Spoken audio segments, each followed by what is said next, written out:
Bwana Yesu awabariki sana kwa kazi kubwa mnayofanya. Lakini na timu yetu ya wainjilisti wa misheni kwa yetu ya AIC vijana Geita kwa kazi kubwa ambayo mnaifanya. Mungu awabariki sana. Na mkiwezeshwa na kanisa ambalo kwa kweli bila ya wao yamkini kazi hii isingelifanyika. Kanisa, Mungu awabariki sana, chini ya uongozi wa mchungaji pamoja na uongozi mzima wa kanisa. Bwana Yesu awabariki sana. Sasa waliposema kwamba kwaya ni wasonjo kwamba hawakuimba na vyombo, kwa hiyo ikabidi warudie tena. Sasa nikaagiza ule mfuko wangu uletwe, lakini sasa ukachelewa kufika. Lakini nilikuwa tayari kwamba nifanye kitu. Sasa kama mtapewa tena nafasi, mshawishi kiongozi wa ibada kwamba mkisimama tena hapa na mimi nasimama. Bwana Yesu asifiwe sana. Bwana Yesu asifiwe. Nitasimama pamoja na nyinyi. Mungu awabariki sana. Watu wa Mungu, nilisema kwamba mfululizo wa masomo yetu ni kujibu maswali, na maswali hayo yatakuwa ni 5 ambayo Paulo ameyasema katika kitabu chetu cha Warumi, ambayo ndio somo letu linatoka, au mstari wa mkutano unatoka. Na tulijibu siku ya jana asubuhi swali ambalo liko kwenye mstari wa 33 linalosema, basi tuseme nini juu ya mambo hayo, au juu ya hayo. Tukasema hayo ambayo Paulo anayasema ni yapi, tukayaangalia. Lakini hasa tukajikita katika sura ile ya 7, mahali ambapo Paulo anasema kwamba dhambi ilikuwa inatawala, hata inaongoza watu ambao wanapenda wafanye yaliyo mema, lakini inawazuia, inawafanya kushindwa, na badala yake wanafanya yaliyo mabaya. Tulizungumza asubuhi kuhusu dhambi na jinsi ambavyo kwa kweli dhambi hiyo baadaye ilishindwa, iliondolewa baada ya mstari wa 24, kwamba mtu mwenye akili timamu akiona anaharibikiwa, akiona kwamba anaendelea kushindwa, basi apige kelele, aombe msaada. Paulo anasema kwamba ole wangu mimi, ambaye ni nani atakaye niponya na mwili huu wa udhaifu? Lakini yupo Yesu, yupo Bwana Yesu ambaye alikubali kuifia dhambi pale msalabani, na huyo ndiye mwenye uwezo wa kutuhesabia haki na kutupa msamaha wa dhambi na kulipa deni ambalo Mungu alikuwa anaona kwamba sisi bila ya kuondolewa dhambi tulikuwa chini ya ghadhabu yake. Lakini Bwana wetu Yesu Kristo akakubali kwenda msalabani ili kutuondolea, na akatupa nguvu ya uwezo wa kuishinda hiyo dhambi. Bwana Yesu asifiwe sana. Lakini jioni tukaangalia swali jingine linalosema kwamba katika mstari huo wa 31 kwamba Mungu akiwapo upande wetu, ni nani aliye juu yetu? Mungu akiwapo upande wetu. Ninawashukuru sana kwaya. Ni binti nani? Binti Sayuni. Ninawashukuru maana mmeuimba mstari yani vizuri. Bwana awabariki sana. Bwana awabariki sana. Kwa kweli kwaya yani ni wahubiri wa kweli, wahubiri wa nguvu, wahubiri wa kiwango, maana mnapita katika maandiko na mnayasema vizuri kabisa. Kwa hiyo tuliona kwamba Mungu akiwapo upande wetu, ni nani anaweza kutushinda? Ni nani anaweza kutuzuia? Ni nani anaweza kutupinga? Kama Mungu yuko upande wetu. Nilitoa mfano hapo. Na sasa Mungu ana uwezo wa kutupigania, maana vita sio vya kwetu, ambavyo maadui wanapigana na sisi, ni kwamba vita hivyo sio vya kwetu. Na Paulo akaanza kwanza vita ya mdomo, vita ya maneno, akawatangazia maadui kwamba hawa unaopigana nao, wateule wa Mungu, shetani unaotaka kupigana nao pamoja na majeshi yako, ni kwamba Mungu yuko upande wao, ambaye ndiye Bwana wa vita, ambaye ndiye mfalme wa wafalme, ambaye ana uwezo wote, kwamba huwawezi, maana Mungu yuko upande wao. Lakini pia tulijifunza jana kwamba hayo maneno yalikuwa ni ya kututia nguvu sisi wa Kristo. Tusiogope, tusikate tamaa, tusione kwamba kwa kweli vita vimekuwa vikubwa na kwa maneno tunachanganyikiwa, tunashindwa. Hapana, hapana. Haya maneno ya Mungu kwa upande wetu ni kututia moyo. Wewe uwe binti unasongwa na mambo, kwamba labda hata huna mahitaji yako ya kutosha, wazazi hawana uwezo wa kukuhudumia vizuri, labda hujapata mwenzi ambaye anaweza ukajua kwamba ni hakika kwamba baadaye atakuwa mume wako. Yaani yote hayo ni mashambulizi ya ibilisi.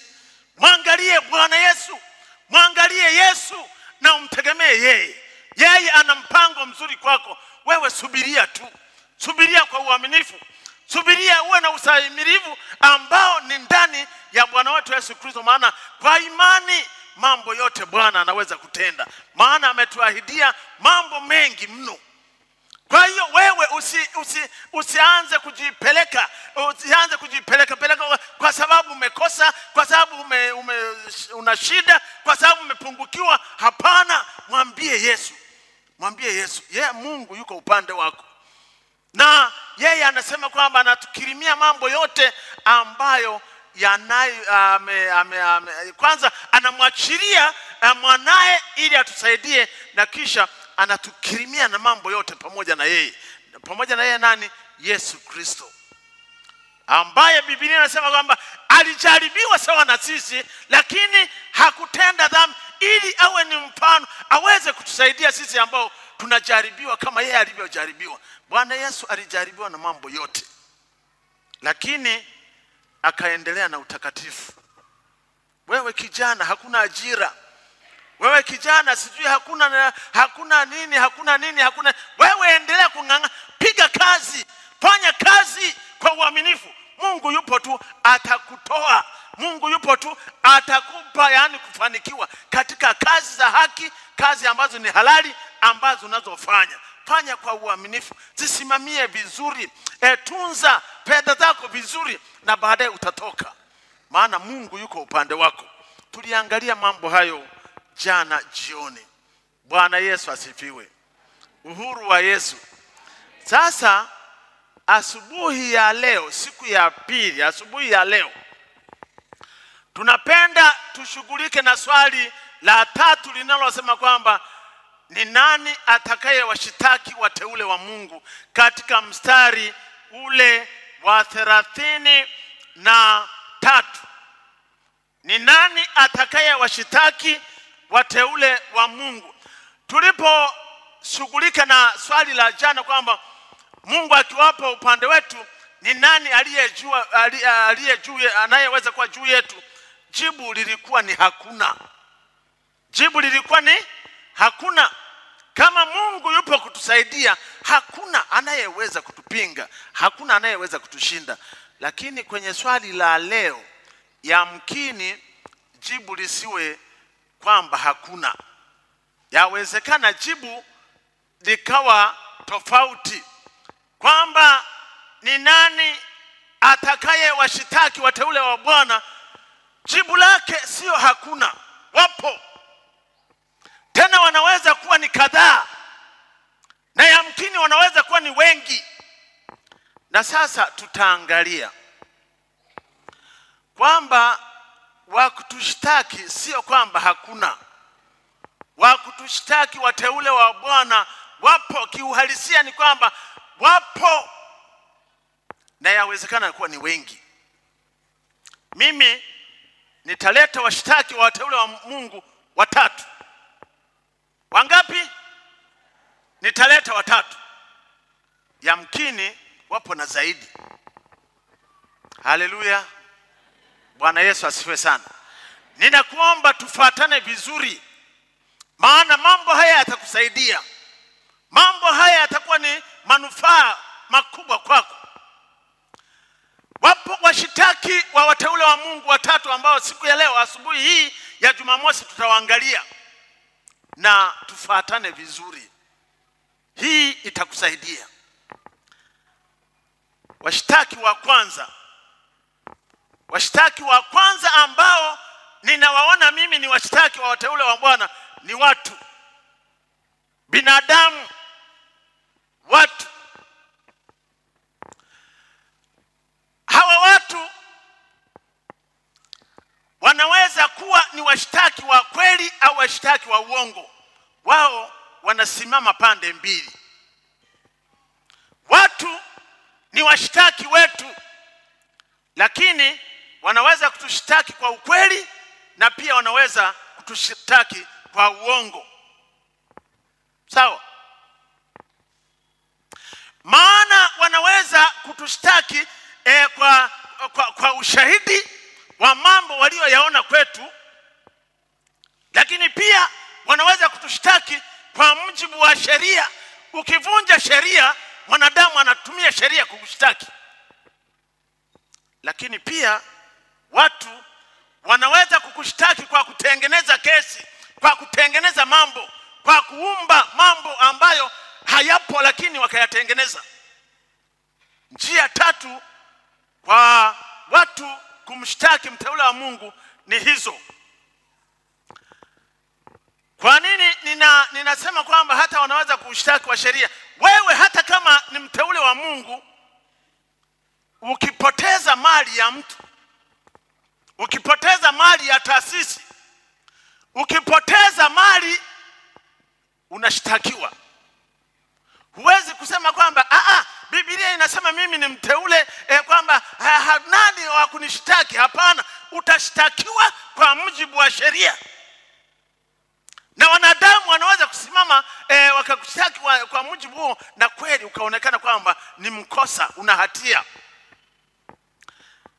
Lakini labda niseme kwanza hapa, au usipolipa mambo ambayo unatakiwa kulipa, ambayo ni wajibu wako kulipa. Kwa mfano una deni, au kwa mfano una biashara unatakiwa kulipa kodi kwa serikali. Kwa mfano una vitu, labda una ardhi au mambo mbalimbali unatakiwa kulipia. Usipolipa unashtakiwa kwa mujibu wa sheria. Na ndiyo maana Wakristo katika mambo yote haya ambayo ni wajibu wetu kuyafanya, tunapaswa kuyafanya kwa uaminifu. Kama unatakiwa kulipa kodi, mtumishi wa Mungu, sisi Wakristo ni wa kuonyesha mfano, kielelezo kwamba kodi zote tunazohitajika kulipa tuzilipe kwa serikali, ili serikali yetu iendelee kufanya maendeleo ambayo tunatakiwa tuyapate. Isipofanya, sio juu yako, ni juu yao. Sisi kama tunatakiwa, kama una kitu ambacho unapaswa kulipa kodi, kama Mkristo, mtu wa Mungu, kama mteule, unapaswa kutekeleza kama ambavyo unatakiwa kufanya.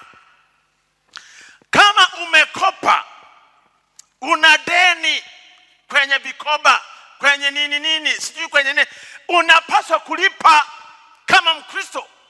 Maana ukishtakiwa na hukufanya hivyo, ni kweli utaonekana na hatia.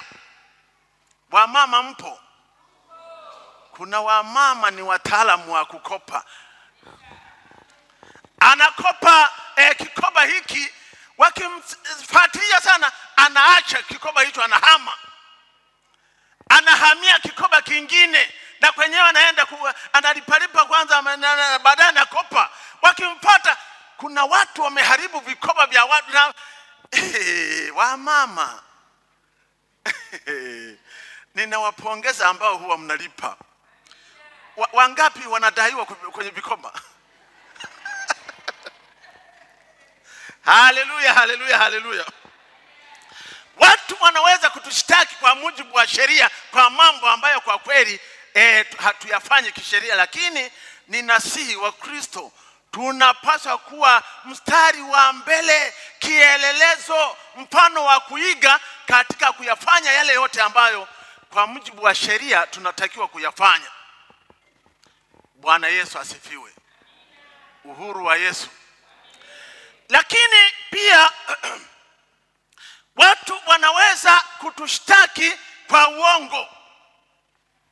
Sawa? Watu wanaweza kutushtaki kwa uongo.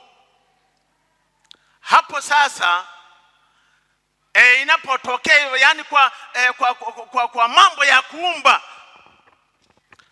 Ukisoma katika habari za Bwana wetu Yesu Kristo, tunayekumbuka kufa kwake, mashtaka yake yote yalikuwa ni ya uongo.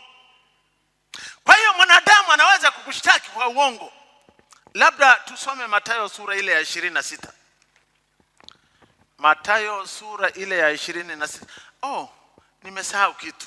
Ninaomba kwanza andika hiyo Mathayo 26 mstari wa 59. Mashtaka ya uongo. Lakini leo ni Jumamosi.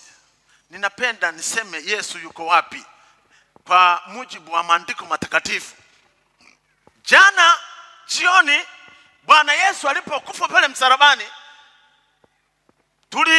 tuliona kwamba tajiri mmoja anaitwa Yusufu akaenda kuomba mwili wa Bwana wetu Yesu Kristo. Na sasa katika sura ile ya 23, maana maneno haya hatuwezi kuacha kuyasema. Luka sura ya 23 mstari ule wa 53 hadi mwisho. Tuone kwanza Yesu kwa kumbukumbu zetu yuko wapi sasa tunapoendelea na ibada ya Pasaka. Yuko wapi?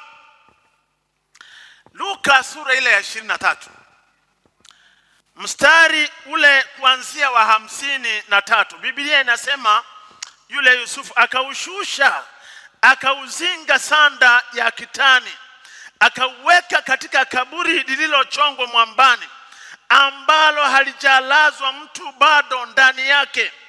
Na siku ile ilikuwa siku ya maandalio ya Sabato, yani Ijumaa jioni, ikaanza kuingia, na wale wanawake waliokuja naye toka Galilaya Galilaya walifuata, wakaliona kaburi na jinsi mwili wake ulivyowekwa. Wale wanawake wale, tangu alipokamatwa wanaye anaangikwa msalabani, wapo wanaangalia wale wanawake, na baadaye anachukuliwa kuzikwa. Wakaenda mpaka kwenye kaburi, wakaliona lile kaburi kwa uhakika kwamba ni hapa ambapo Bwana Yesu wamemlaza. Na sasa mstari wa 56, wakarudi wakafanya tayari manukato na marihamu, na siku ya Sabato walistarehe kama ilivyoamriwa. Siku ya Jumamosi wanawake wanastarehe, lakini wanajua kwamba Bwana wetu Yesu Kristo yuko kwenye kaburi fulani, na wakaandaa manukato ambayo walikuwa wamepanga kwamba waende kupaka. Hatuwaoni wanafunzi, hatuambiwi Petro, Yohana na Yakobo na nane walikuwa wapi na wanafanya nini, hatuambiwi. Lakini Biblia inawazungumza wanawake ambao walifuatilia, wakaona kila kitu, wakasikia kila kitu, na mpaka wakaenda mpaka kaburini. Jamani, wanawake, hebu naomba tuwapongeze wanawake. Mbona wanaume hampigi makofi wengine? Mna shida gani na wanawake? Hebu tuwapigie makofi wanawake. Yaani wengine wanapiga makofi kwa unyonge kweli. Sasa ukiona hali hiyo unaenda kichwani kwamba kwa nini? Kwa nini?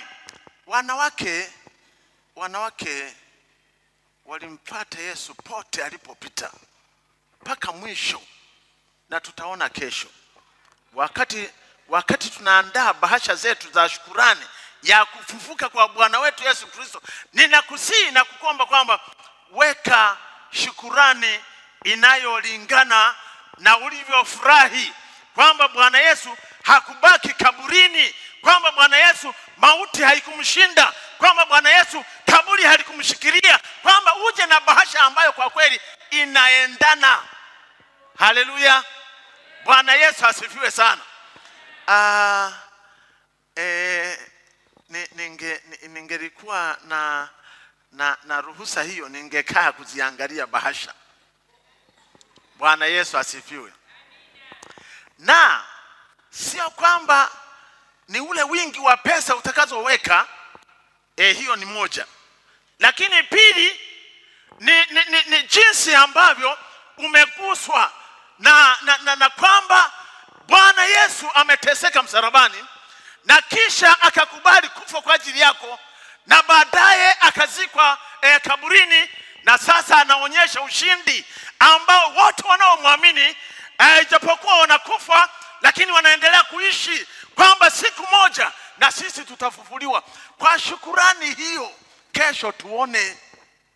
Bwana Yesu asifiwe sana. Kesho tuone. Ninajua wengine hawapo, hawezi kuyasikia maneno haya, lakini niombe kwamba ambao tupo kesho tuonyeshe. Maana kesho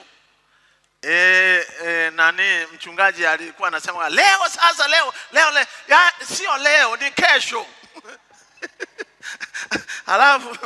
Halafu mchungaji eti amekuja na fimbo, anasema kwani hii ni fimbo ya Kimasai hii? Nilienda kumnongoneza kwa hii kwani huko tena anga kwa Masai, kwani yongo mechoto kwa ntama, yani ulisha.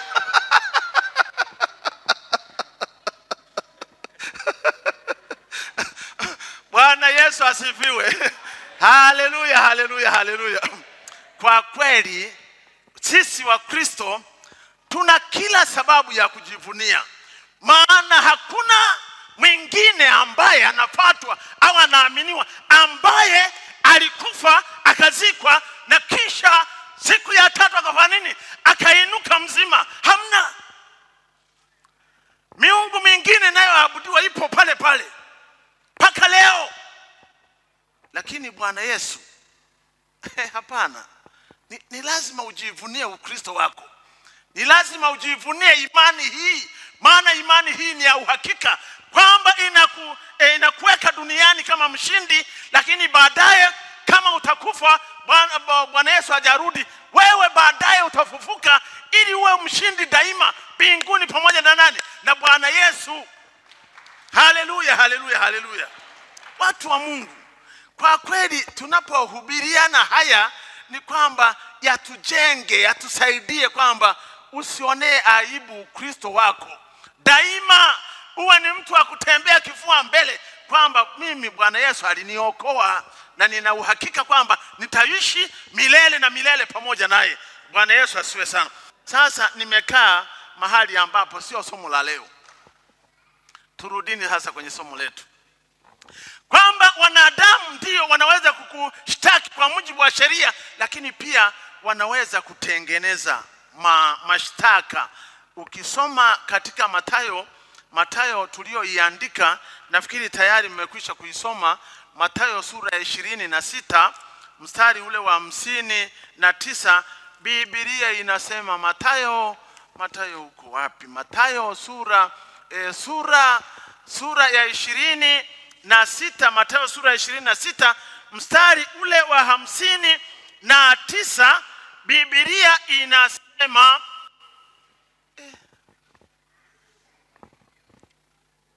niko sawa kweli? Na Petro akampata kwa mbali mpaka behewa la kuhani, wakaingia ndani, akaketi pamoja na watumishi wake auone mwisho. kumbe ninasoma basi wakuu wa makuhani na baraza yote wakatafuta ushuhuda wa uongo juu ya Yesu wapate kwa nini? Wapate kumuua. Wanadamu wana uwezo wa kukutafutia mashtaka ambayo sio ya kweli, ya uongo. Na yamkini mpaka kufikia kwenye umri huu umeshtakiwa kwa mambo mbalimbali, mambo mengi ambayo mengi yake sio ya kweli. Mwanadamu ana uwezo huo. Mwanadamu anaweza kumshtaki hata kiongozi. Mwanadamu anaweza kumshtaki mtu yeyote yule. Mwanadamu anaweza kumshtaki hata mzazi wake. Mwanadamu anaweza kumshtaki hata mwajiri wake. Wangapi wamewashtaki waajiri? Ukimshtaki kwa mujibu wa sheria una haki, si ndio? Lakini kuna mambo ambayo mwanadamu anaweza kukushtaki ya kutengeneza. Na hiyo ndicho kinachoharibu makanisa mengi. Ukitembea kwenye makanisa mengi, zile vurugu na migogoro mingi ni maneno ambayo yani yana either wanasema huyu anasema huyu, mengi yake sio ya kweli. Ni hila ile ya ibilisi. Ukifika kwenye ngazi ya uaskofu unaletewa mashtaka mengi. Huwa ninapokea message zingine ndefu kweli kweli. Zinasema huyu amefanya, huyu amefanya, huyu ni hivi, huyu ni hivi, huyu ni hivi. Yani zingine sasa ninafanya tu kama Hezekia alivyokuwa anafanya. Halafu baadaye unaenda kwa Mungu. Mungu, soma hii message. Mungu, soma hii message. Unataka nifanye nini? Unanisaidia nifanye nini? Maana mwanadamu anaweza kukushtaki kwa mambo kabisa ambayo hayapo, na yamkini jambo hili linatokea sana. Ninawasihi, ninawaonya, Wakristo hatupaswi kuwa na maneno ya kutengeneza. Wakristo hatutakiwi kuwa wambea wa kushtaki na kusingizia watu ambao jambo huna hakika nalo. Bwana Yesu asifiwe sana. Maana wakati ambapo Yohana Mbatizaji anabatiza kwenye mto wa Yordani, amehubiri habari ya toba, injili ya toba na ubatizo wa maji, watu walianza kwenda kwake. Wanauliza kwamba je, sisi tufanye nini?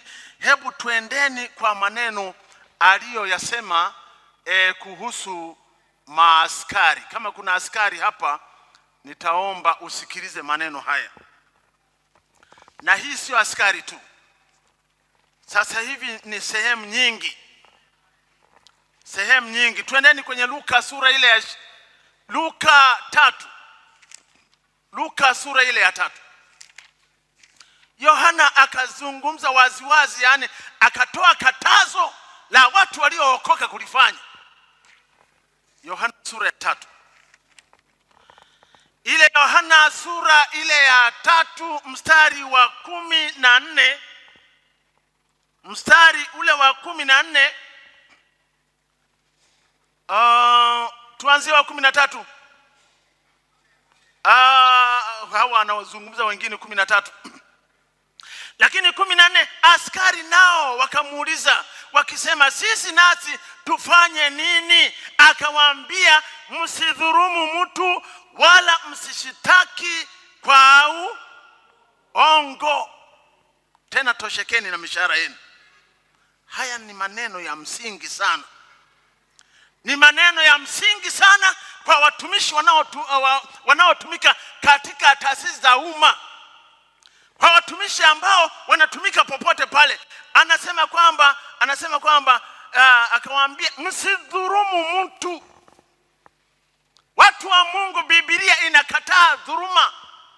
Lakini pia msishitaki mtu kwa uongo, kwa kuwawekea kesi watu, kuwasingizia mambo, ili mradi tu wewe ufanikiwe kitu chako. Hapana, hili ni katazo ambalo Yohana analisema, na mimi niseme kwa taifa kama letu hili, kama linatakiwa liendelee kuwa ni taifa la amani, taifa lenye haki, katazo hili tunatakiwa kulishikilia na kulitimiza na kulitekeleza sisi watumishi wa mahali popote pale. Nitalirudia kulisoma ambalo Yohana analisema kwamba msizulumu mtu na wala msimshtaki mtu kwa uongo, tena mtoshewe na mishahara yenu. Haya ni maneno yangu kwa watumishi wote wa serikali, kwa watumishi wote wa kanisa, kwa watumishi wote wa taasisi mbalimbali, kwamba watu wa Mungu na Wakristo mahali popote pale tusimshtaki mtu kwa uongo. Mungu wetu anajua, Mungu wetu anatuona. Mungu wetu yani anasikitishwa na vitu ambavyo vinafanyika na wengine wanajiita watu wa Mungu, lakini wanayafanya. Mwanadamu ana uwezo wa kukushtaki kwa mashtaka mengine ya uongo. Huyo ni mwanadamu. Mwanadamu ni mshtaki wa wateule wa Mungu. Lakini wa pili, nilisema kwamba washtaki wetu ni wengi. Sio kwamba jibu lake kwamba ni hapana, kwamba hakuna. Washtaki ni wengi. Mshtaki mwingine ni Ibilisi mwenyewe, Shetani. Shetani ni mshtaki wetu. Ukisoma katika Petro wa kwanza sura ile ya 5 mstari wa 8 kwamba huwa anazunguka, kwamba mshtaki wenu anazunguka kama simba anatafuta mtu wa kupata habari zake, ili amharibie ushuhuda, ili amharibie maisha, ili amharibie kile ambacho amekijenga, ule uaminifu alioujenga. Shetani huyo pia ni mshtaki wa mtu wa Mungu, kwamba yeye wakati wote huwa anazunguka kama mpelelezi, kama mchunguzi, mpatiliaji wa makosa ya watu, ili baadaye mwambie Mungu ni nini huyu? Huyu hana lolote huyu. Shetani ni mshtaki wetu. Na sasa ninakuletea ukweli ambao ni lazima uwe mwangalifu sana. Yeye Shetani tofauti na watu wanaweza kutuangalia wakatuona wakawa na ushahidi wa mchana tu, kwa sababu usiku wanalala, hakuna anayejua mengine, lakini sio Shetani. Tuendeni kwenye kitabu cha Ufunuo sura ya 12. Sio Shetani. Shetani anakushtaki wakati wote. Kitabu cha Ufunuo sura ile ya 12. Ufunuo sura ile ya 12 mstari ule wa 10. Ufunuo sura ile ya 12 mstari ule wa 10, Biblia inasema, nikasikia sauti kuu mbinguni ikisema, sasa kumekuwa wokovu kule mbinguni na nguvu na ufalme wa Mungu wetu na mamlaka ya Kristo, kwa maana ametupa chini mshtaki wa ndugu zetu, yeye awashtakie mbele za Mungu wetu asubuhi tu, mchana tu, mchana na usiku. Ndio kazi ya Ibilisi. Yeye hana muda ambao umepita, kwamba muda umeendelea sana, kwa hiyo nipumzike. Shetani hana hilo. Anakushtaki mchana na usiku. Na kwa maana hiyo, mtu wa Mungu, wewe mara nyingi kuna watu wanasema kwamba mchana hakuna watu wanaoniona, ninaweza kufanya hivi na hivi. Yupo Shetani ambaye anakuangalia wakati wote na anakushtaki mchana na usiku. Kwa hiyo unatakiwa utakatifu wako, utaua wako, na wewe uwe ni mchana na usiku, mahali popote, bali na karibu, nchini na nje ya nchi, popote pale ni lazima uwe mwaminifu mbele za Mungu wako. Haleluya. Bwana Yesu asifiwe sana. Huyo ni Ibilisi ambaye anashtaki, na yeye sasa ambacho anadhoofisha wateule wa Bwana ni kwamba anashtaki hata kwa dhambi ambazo ulizifanya zamani, hata ulizozitubu, anaendelea kukukumbusha ili ujione kwamba wewe ni mnyonge. Uliwahiki kuua, uliwahiki kuzini, uliwahiki kukamatwa nini, anakukumbusha mambo hayo ili usiwe na nguvu ya kusimama na kushuhudia kwamba mimi ninampenda Yesu, mimi ni mtumishi wa Mungu mwaminifu, na maana anakuletea kumbukumbu ya mambo ya zamani. Ndizo mbinu za Ibilisi. Tunahitaji kumkataa kweli kweli. Kumkataa kweli kweli. Akisema kwamba uliiba, wewe unasema nilishasamehewa na Yesu. Haleluya. Wewe ni mzinzi, ulizini na mke, nilishatubu nikasamehewa na Yesu. Haleluya. Bwana Yesu asiweza. Kuna watu ambao hawezi kusimama kushuhudia kwa sababu anaogopa kwamba mwaka jana aliwahiki kufanya jambo, tukio kubwa na la ajabu. Kwa hiyo watu kama ulitubu, mtu wa Mungu, Biblia inasema kwamba Mungu huwa anasahau, anasafisha, anaondoa. Waraka wa kwanza wa Yohana sura ile ya kwanza mstari wa 8 na wa 9 kweli anaanza kwamba ukisema kwamba una dhambi unajidanganya, lakini ukiungama dhambi zako, yeye Bwana Yesu ni mwaminifu na wa haki, kwanza anakusamehe na kisha anakuondolea hiyo hatia, na baadaye anakusafisha na udhalimu wote. Acha kama watu wataendelea kusema, lakini kama Bwana Mungu amekusamehe, wewe simama ushuhudie. Bwana Yesu asiwe sana.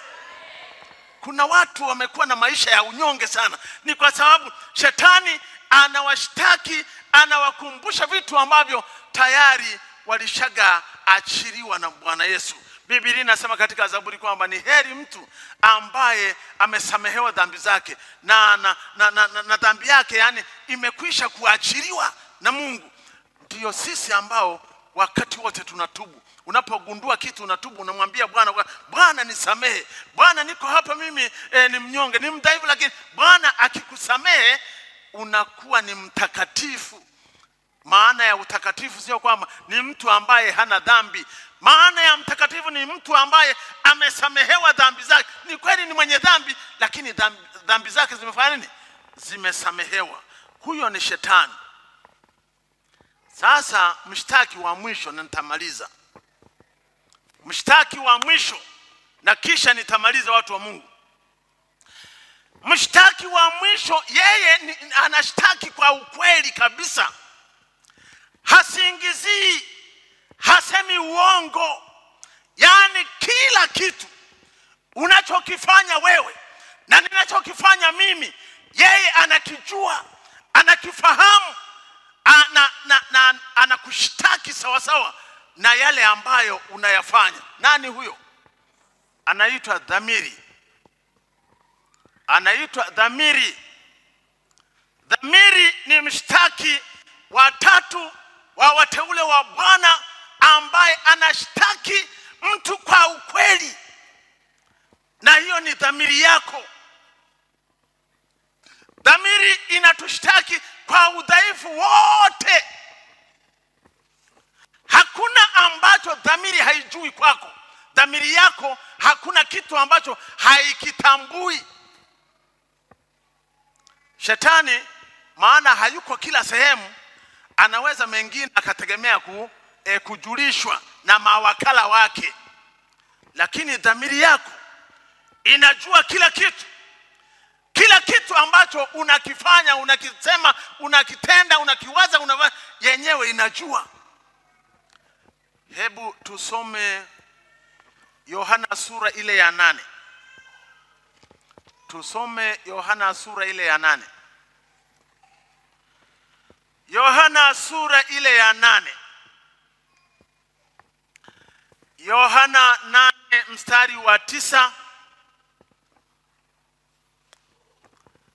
Yohana 8 mstari wa 9. Ukisoma mstari wa kwanza ni kwamba walikwenda kila mtu nyumbani kwake, naye Yesu akaenda mpaka mlima wa Mizeituni. Hata asubuhi kulipokucha akaingia katika hekalu, na watu wote wakamwendea, naye akaketi akawa akifundisha. Mstari wa 9 unasema, nao waliposikia wakashtakiwa na dhamiri zao, wakatoka mmoja mmoja, wakianzia tangu wazee hata wa mwisho wao. Akabaki Yesu peke yake na yule mwanamke. Hapa Yesu alikuwa amepelekwa, mtu anashtakiwa kwamba amezini, na Yesu akafanya tu jambo rahisi. Akasema, jamani basi mnataka kwamba sheria inasema kumuua basi akawapa mwongozo kwamba wa kwanza kumtupia au kumuua au kumfanyia huyu mwanamke jambo hili, basi awe ni mtu ambaye hana dhambi, ambaye hajatenda dhambi. Hapo shetani hakuwepo. Hapo watu hawakuitwa kushuhudia. Ni ile dhamiri ambayo ni ndani ya kila mtu. Alipoyasikia maneno hayo, dhamiri ikaanza kumwambia, wewe kweli wewe. Baadaye wakaanza kuondoka mmoja mmoja. Watu wa Mungu, tunapohubiri hivi, kuna mtu umekaa hivi, tunaweza kusema kwamba watu wa Mungu, yule ambaye kwa kweli anahitaji leo kutubu anyoshe mkono, wewe unakaa hivi. Lakini dhamiri inakuambia, wewe mbona unajifanya hivyo? Wewe umekaa wewe mbona unajikaza kisabu? Wewe. Dhamiri inajua kila kitu. Bwana Yesu alipowaambia kila mtu, dhamiri yake ikamwambia kwamba hapana, jana juzi siku fulani wewe, basi wakaanza kusema hapa sasa mambo yamekuwa magumu. Kila mtu akaanza kuondoka, maana dhamiri ni mshtaki wetu wa kweli. Maana dhamiri anajua mambo yote. Tusomeni Wakorintho wa kwanza, sura ile ya 2 mstari wa 11. Dhamiri zetu zinajua kila kitu, na yamkini huwa unajikaza mara zote ukiambiwa jambo, lakini kwa kweli dhamiri inakuambia wazi. Wakorintho wa kwanza sura ile ya 2. Wakorintho wa kwanza sura ile ya 2 mstari wa 11. Wakorintho wa kwanza sura ya 2 mstari wa 11. Biblia inasema, maana ni nani katika binadamu ajuaye mambo ya binadamu ila ni roho ya binadamu. Hapa ametumia roho, lakini ni dhamiri. Hapa ametumia roho, ila ni roho ya binadamu iliyo ndani yake. Vivyo hivyo na mambo ya Mungu hakuna ayafahamuye ni roho wa Mungu. Kwamba ni nani anayejua mambo yako? Ni dhamiri yako. Na kama tungeliruhusu dhamiri kutuelekeza, kutuonyesha na kutuambia cha kufanya, hakuna mtu ambaye angelikaa dhambini kwa Mkristo, mtu wa Mungu. Maana dhamiri haivumilii. Mara nyingi inatushtaki. Bwana Yesu asifiwe. Na dhamiri sio kwamba tu inakushtaki. Kama unatenda mema, dhamiri pia inakutetea. Kama watu watakusema mambo ya uongo, dhamiri yako itakupa kwamba wewe endelea furahia, maana mambo haya sio ya kweli. Ukisoma kitabu cha Warumi sura ya 2, Warumi sura ile ya 2, dhamiri haiko tu kutushtaki, lakini pia inaweza kututetea kama sisi ni watu wenye haki. Dhamiri hiyo, Warumi sura ya 2 mstari ule wa 15, Warumi sura ya 2 mstari ule wa 15, Biblia inasema na hao waionyesha kazi ya torati iliyoandikwa mioyoni mwao, dhamiri zao zikiwashuhudia na mawazo yao wenyewe kwa wenyewe yakiwashitaki au kufanya nini? Au kuwatetea. Dhamiri inaweza kufanya mambo mawili. Inaweza kukushtaki kama wewe unang'ang'ania dhambi, lakini pia inaweza kukutetea kama watu watakusingizia. Bwana Yesu asifiwe sana. Watu wa Mungu, sisi tunawashtaki wengi, lakini mtu wa Mungu, kama maisha yako utayatengeneza, kama maisha yako utayakabidhi kwa Bwana Yesu Kristo mwana wa Mungu ambaye leo yuko kaburini, ukayakabidhi maisha yako sawa sawa, washtaki hao hawawezi kuwa na nguvu, kwa sababu Paulo mwenyewe ametoa sababu ambayo mashtaka hayo hasa haya ya kiroho yanayozungumzia maisha yetu ya imani, mashtaka hayo hayawezi kufua dafu. Maana huo mstari wetu wa 33 Paulo anasema na yeye sababu nyingine ambayo hakuna wa kutushtaki. Anasema ni nani atakayewashtaki wateule wa Mungu? Anazungumza kuanzia pale kwamba kama maisha yetu tumeyakabidhi kwa Mungu kweli kweli, Biblia inasema kwamba Mungu ndiye mwenye kuwahesabia haki. Mungu ndiye ameachilia dhambi zetu. Mungu ndiye ametusamehe yote, hata kama watasema madhambi yetu makubwa kabisa, kama tumeshayatubu kwa Mungu, ni kwamba Mungu ndiye ametuondolea kwa njia ya kifo cha mwanae Yesu Kristo pale msalabani. Na Yesu akasema kwamba imekwisha, maana watu wote sasa wapate wokovu, wapate msamaha wa dhambi, wapate uzima wa milele, wewe na mimi tukiwemo. Na kwa maana hiyo kwa mambo ya kiroho, kwa mambo ya imani, wakitushtaki, Mungu hawezi kutuhukumia adhabu. Jioni tutaangalia hiyo, kwa sababu tayari tumekwisha kuhesabiwa haki. Naomba tusimame tuombe na mchungaji Masanyiwa, na Bwana atubariki sana.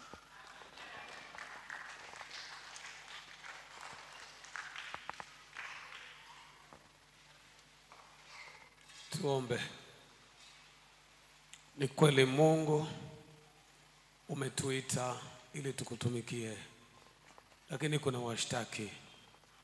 Wapo wanaosimama kinyume nasi wakitutafutia vitu mbalimbali, lakini Bwana unatutetea, tunashinda, tunapita. Kuna wanaotafuta sababu za uongo, lakini unatuwezesha.